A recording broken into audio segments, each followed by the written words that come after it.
In the new national Quinnipiac poll, Donald Trump's approval rating stands at just 38%, which has to be discouraging for the White House, but which is not the most striking result in the survey. President Donald Trump committed crimes before he became president, American voters say 64 to 24% in a Quinnipiac University national poll released today. But U.S. voters are divided 45 to 43% on whether Trump committed any crimes while he has been president. In polls like these, results are sometimes shaped by a sense of tribalism. Those who hold this president in contempt, for example, may be reflexively inclined to think of him as a criminal, whether those beliefs are supported by evidence or not. But in this case, recent coverage of Trump's alleged crimes may be reaching the public. Note that in the Quinnipiac data, even a third of Republicans believe the president committed crimes before taking office. Making matters worse for the White House, a plurality of Americans believe Trump also committed crimes during his presidency. Why is his approval rating so weak at a point when the economy is healthy? Perhaps because roughly half the country suspects the leader of the free world as a criminal. As if this weren't quite enough,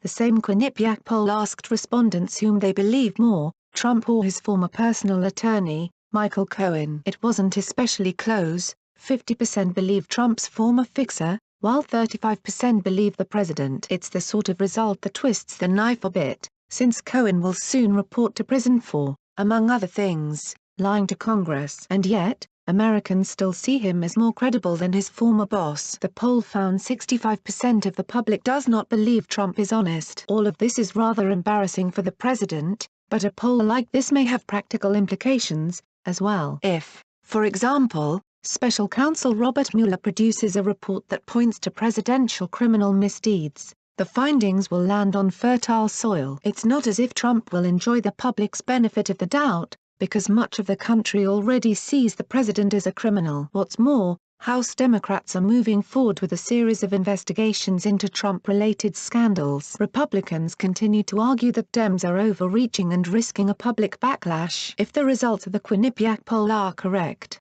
that's unlikely,